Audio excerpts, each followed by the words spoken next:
uma alegria imensa estarmos uma vez mais aqui para dedicar alguns momentos ao nosso encontro semanal através deste programa que tem por objetivo de levar a mensagem da doutrina espírita a todos os corações e mentes de boa vontade.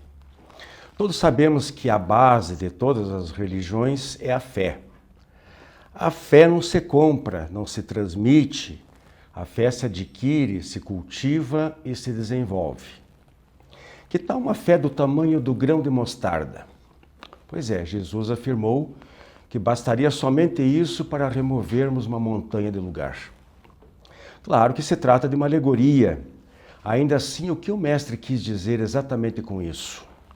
Andrea Kleinans vai nos falar hoje no quadro Cristo e Nós no Terceiro Milênio sobre o poder da fé, porém não a fé fanática, a fé cega, a fé irracional, mas a fé que atende à lógica e ao bom senso. Por falar em ensinamentos de Jesus, que tal recebermos uma visita dele em nossa casa? Seria uma grande honra, não é mesmo?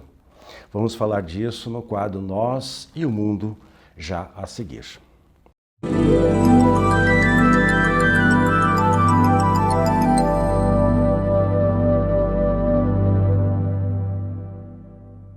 Olá, amigos! Hoje no quadro Nós e o Mundo, nós iremos falar a respeito de Jesus no lar.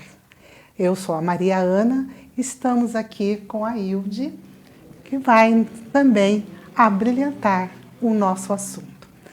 Esse assunto a respeito de Jesus no lar, nós costumamos falar bastante, da importância de ter Jesus dentro da nossa casa, no nosso dia a dia.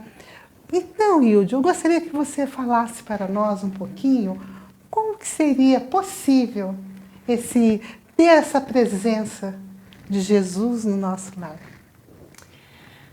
Maria Ana, é uma presença tão importante trazer para o nosso lar, para o nosso íntimo, para a nossa intimidade, para a nossa convivência, não só a figura de Jesus, mas quando nós falamos da presença de Jesus no nosso lar, é todo aquele cabedal de ensinamento, de exemplificações, e muitos de nós, ainda que nos falamos cristãos, embora estudemos, falemos sobre o Evangelho, mas ainda temos aquela concepção de ficar esperando Jesus chegar sentados no sofá.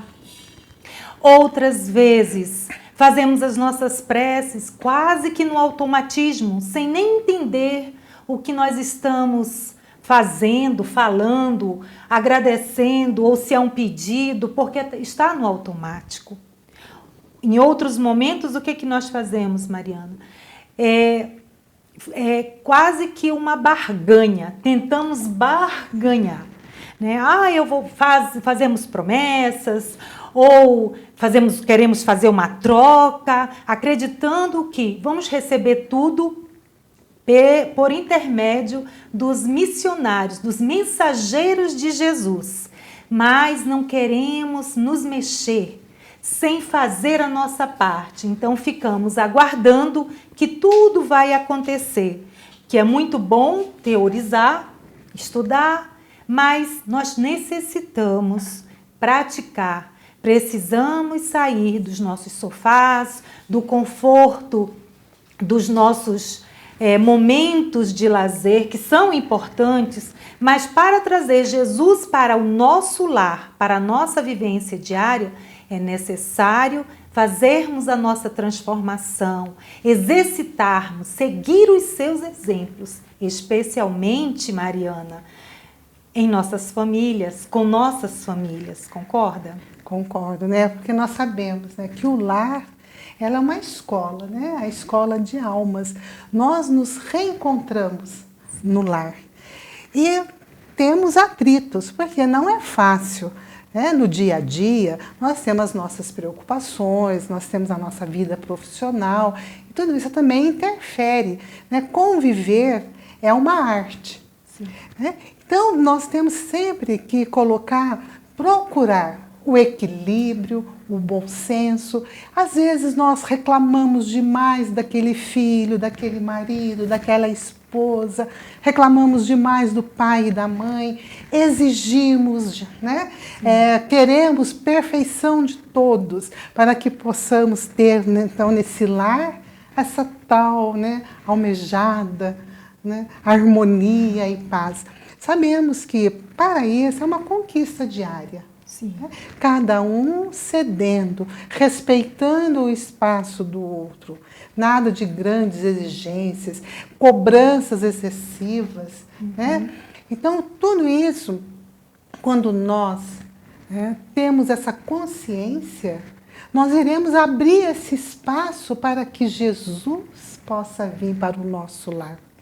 E ele tem, então, essa abertura, ele conseguindo adentrar, nós iremos, então, nos transformando através da paciência, né, da indulgência, né, do amor, porque nós iremos compreender que somos espíritos e que cada um de nós trazemos uma bagagem.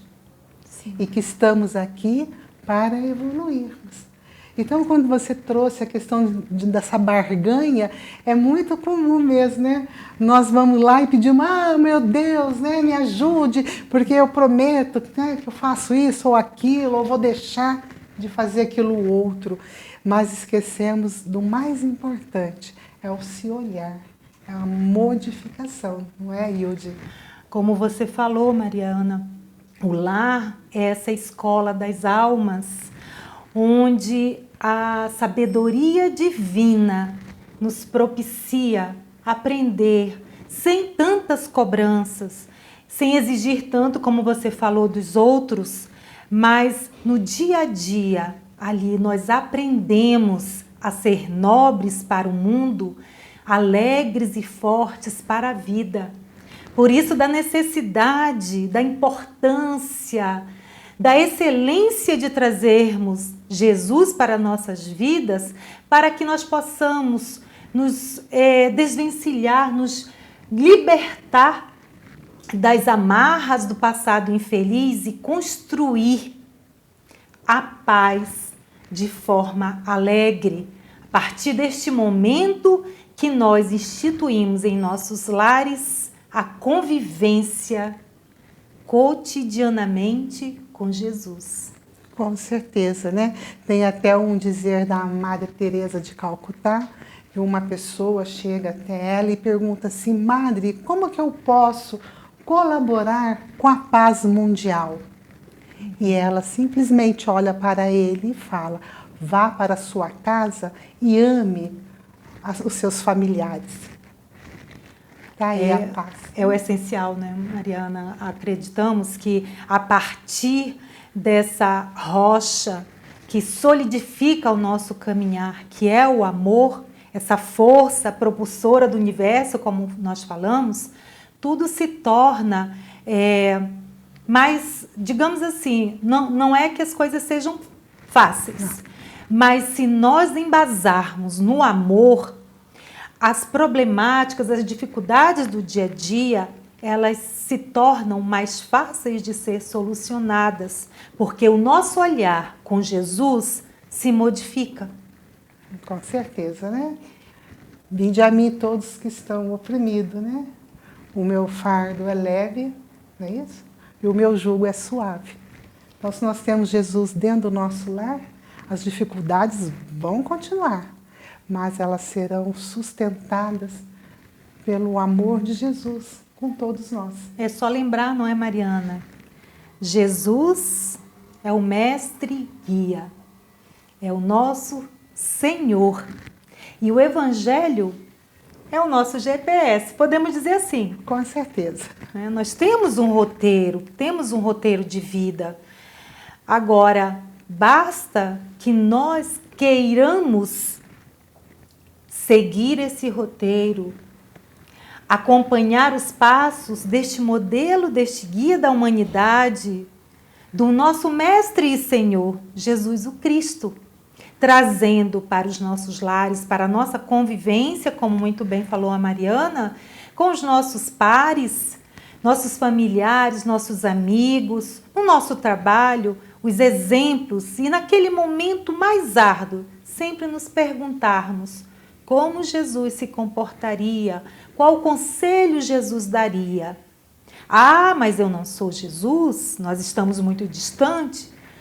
Amigos, nós necessitamos trazer e perceber que Jesus está conosco diariamente, que Ele é nosso companheiro. Se nós conseguirmos fazer essa visualização, não é, Mariana?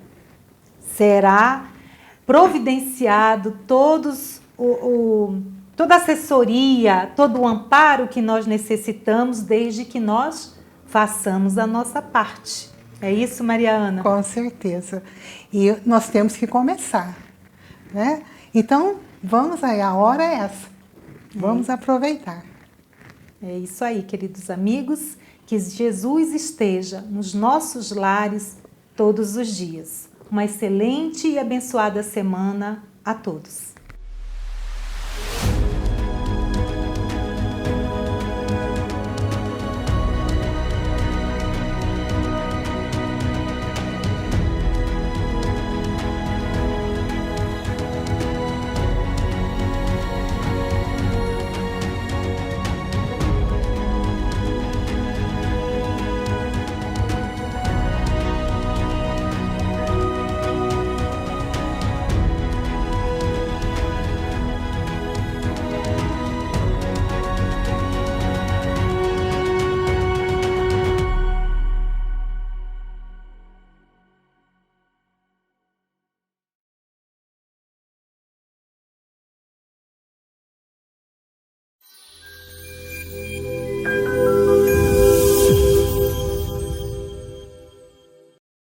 Olá, amigos!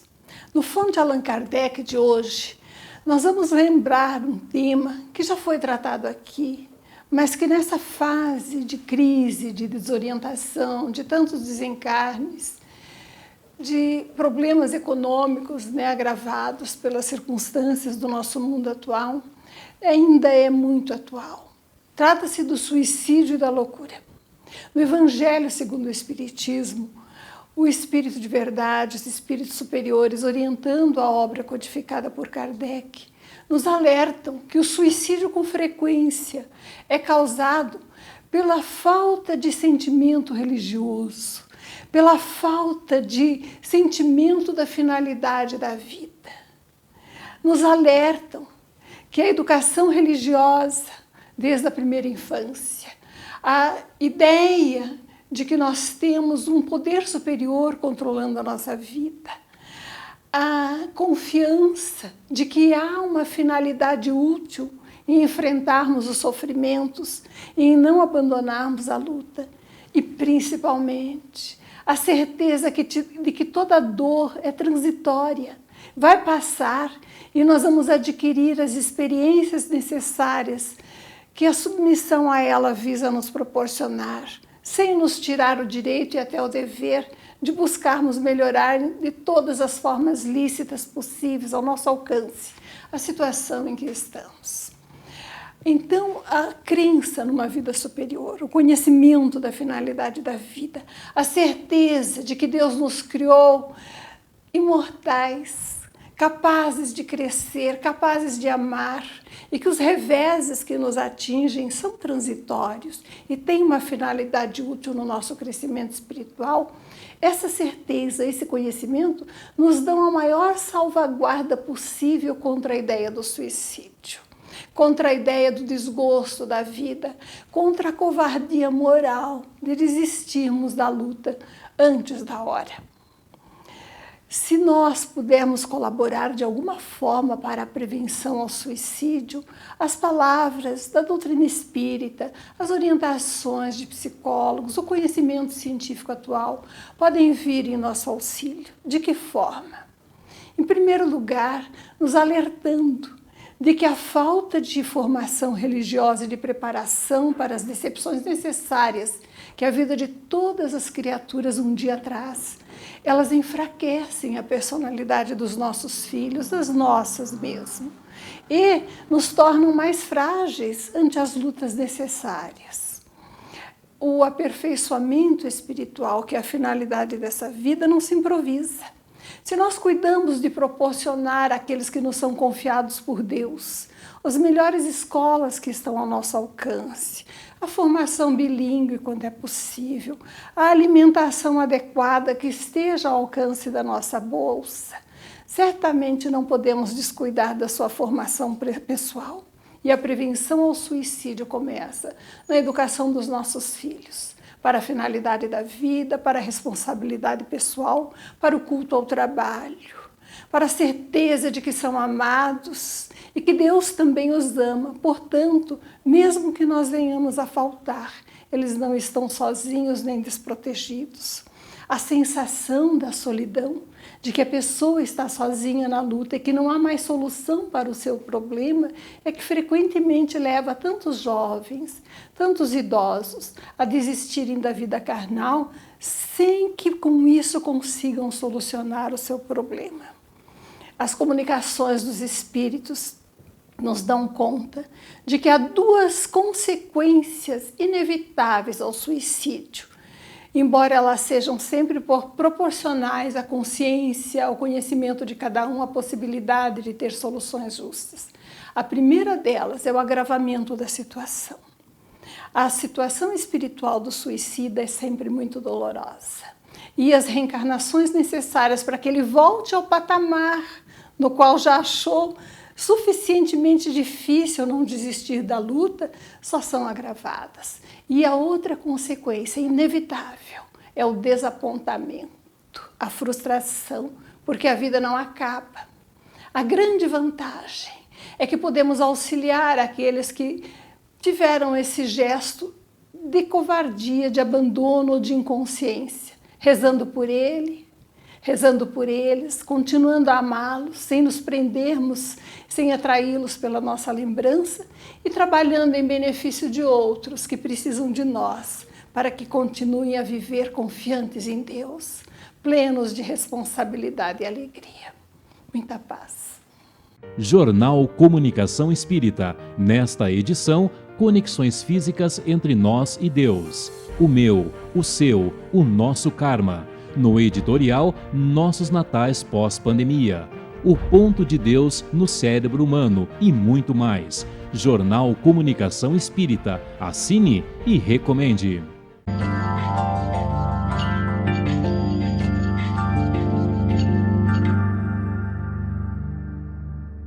Olá, amigos! Hoje, no quadro Cristo e Nós no Terceiro Milênio, vamos falar de um assunto super importante para iniciarmos o ano bem. Falaremos sobre a fé. E o tema desse quadro é: a fé do tamanho de um grão de mostarda transporta montanhas. Nós vamos discutir um pouquinho com a luz da doutrina espírita, como sempre, e eu vou ler um texto, um pequeno trecho do texto que fala sobre a fé aqui no Evangelho segundo o Espiritismo, no capítulo 19. Bem, em primeiro lugar, nós precisamos lembrar que a fé faz com que nós acreditemos e que nós sigamos confiantes em nosso Senhor, nosso Deus, o Criador de todas as coisas. E a fé, ela é adquirida, nós podemos treinar a fé. Então, pela visão da psicologia, por exemplo, a fé é um sentimento nobre e muitos estudos abordam esse assunto tentando identificar, logicamente, quais as áreas cerebrais que estão relacionadas a esse sentimento. Se nós formos olhar a fé por esse viés mais neuropsicológico, já existem muitos estudos avançados que dizem que quando a pessoa medita e faz orações, ela pode intuitivamente adquirir a fé com treino. Isso já está comprovado. E essa visão também é feita aqui por Allan Kardec, aqui no Evangelho segundo o Espiritismo. Vamos ler um trecho para nós entendermos melhor. Diz assim, bem no finalzinho já do item 7, diz assim: a resistência do incrédulo é preciso admitir muitas vezes que deve-se menos a ele a maneira pela qual as coisas lhe são apresentadas. Para a fé é preciso uma base, E essa base é a perfeita compreensão daquilo em que se deve crer. Para crer, não basta ver. Vejam que interessante. É preciso, sobretudo, compreender. A fé cega não é mais deste século. Ora, é precisamente o dogma da fé cega que origina hoje em dia a maioria dos incrédulos, porque ela quer se impor e exige a abdicação das mais preciosas prerrogativas do homem, o raciocínio e o livre-arbítrio. É, sobretudo, a essa fé que resistem os incrédulos e sobre a qual é verdadeiro dizer que não se prescreve. Não admitindo provas, ela deixa um vazio no espírito, do qual nasce a dúvida. A fé raciocinada, aquela que se apoia nos fatos e na lógica, não deixa atrás de si nenhuma obscuridade. Acredita-se porque se tem certeza, e só se tem certeza quando se compreendeu. E para concluir, eis porque ela não se dobra, pois não existe fé inabalável, senão aquela que pode olhar a razão face a face em todas as eras da humanidade. Veja que bela essa passagem, eu recomendo que vocês leiam todo o capítulo, é muito interessante, e cada vez que a gente lê o livro dos Espíritos, o Evangelho segundo o Espiritismo, nós treinamos e podemos adquirir essa fé. A fé raciocinada, não a fé cega, como o livro traz. A fé que é baseada na razão, aquela que faz com que nós cheguemos a uma conclusão lógica.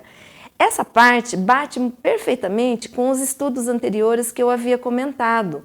Na psicologia, por exemplo, nos estudos de neuropsicologia, que estudam os aparatos neurais, né, como que é liberado os neurotransmissores no sistema, traz justamente essa informação, que a fé ela pode ser desenvolvida pelo treino, portanto, ela é uma habilidade adquirida.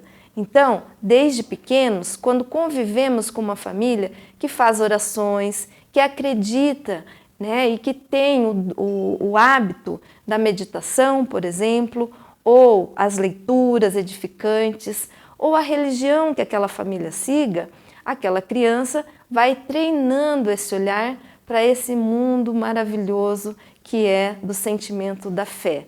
Mas lembrem-se, amigos, a fé raciocinada e não a fé cega. Muita paz a todos.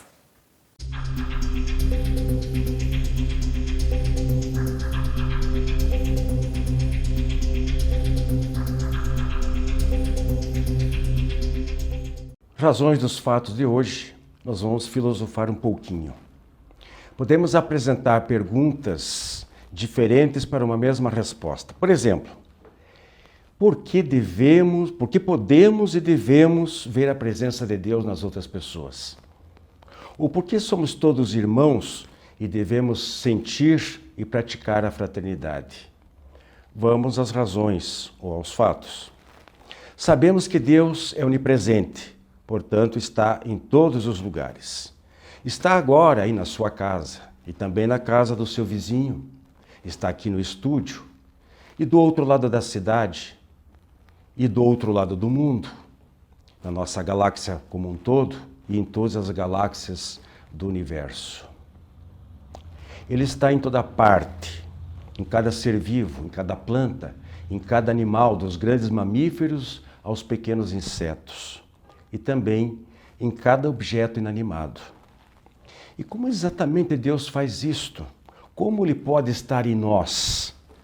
Deus não é um ser como nós, não possui um corpo físico. Deus é uma energia poderosa que se espalha por todo o universo criado por Ele. Estamos imersos em Deus. E assim como nós estamos nele, Ele está em nós. E nós nos sentimos, ou estamos, embora às vezes nem nos percebamos, por inteiro banhados neste oceano de energia divina. Cada um de nós traz em si a marca da divindade, como se fosse um selo, a assinatura do autor em sua obra. E embora ele, Deus, seja indivisível, uma partícula, ou quem sabe uma onda, conforme os conceitos atuais da física quântica, está em cada um de nós, em cada átomo de matéria. Por isso, apesar da nossa individualidade, todos temos algo em comum com todas as outras pessoas, que é essa partícula interna procedente da fonte única, Deus, e que, enfim, nos faz todos irmãos, como bem nos lembra Francisco de Assis em seu Cântico das Criaturas, falando do irmão Sol e da irmã Lua. Vejamos. Altíssimo Onipotente, bom Senhor, teus são o louvor, a glória, a honra e toda a bênção. Só a ti, Altíssimo, são devidos, e homem algum é digno de te mencionar. Louvado sejas, meu Senhor, com todas as tuas criaturas, especialmente o Senhor irmão Sol, que clareia o dia e com a sua luz nos alumia. E ele é belo e radiante, com grande esplendor. De ti, Altíssimo, é a imagem. Louvado seja, Senhor, pela irmã Lua e as estrelas, que no céu formaste claras, e preciosas e belas. Louvado seja, meu Senhor, pelo irmão Vento, pelo ar, ou nublado, ou sereno, e todo o tempo, pelo qual as tuas criaturas dá sustento. Louvado seja, meu Senhor, pela irmã Água, que é muito útil e humilde, e preciosa e casta.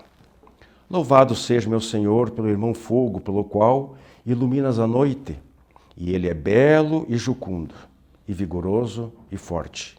Louvado seja, meu Senhor, por nossa irmã, a Mãe Terra, que nos sustenta e governa, e produz frutos diversos, e coloridas flores e ervas. Louvado seja, meu Senhor, pelos que o perdoam pelo teu amor, e suportam enfermidades e tribulações. Bem-aventurados os que sustentam a paz, que por ti, Altíssimo, serão coroados. Essa é a prece de Francisco de Assis, um amante da natureza, um grande amigo protetor dos animais, e que reverenciava o Criador, Deus, nosso Pai, por todas as coisas que existem na natureza. Como disse antes, pela vida que está presente mesmo na matéria bruta, porque Deus está em toda parte. Deus, a energia divina, cruza em ondas de energia por toda parte. No menor átomo, na menor partícula atômica, lá está Deus, porque Ele é o Criador de tudo que existe.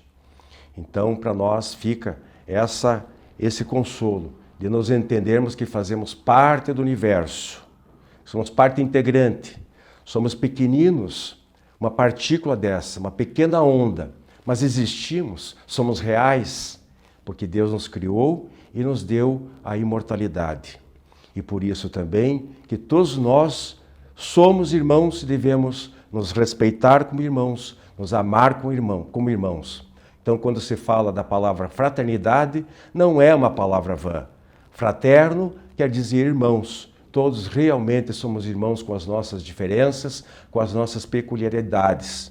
Uns espiritualmente, ou moralmente, ou intelectualmente mais avançados do que outros, mas todos formamos este conjunto. E é assim que nós devemos nos ver uns aos outros, nos amar, nos respeitar.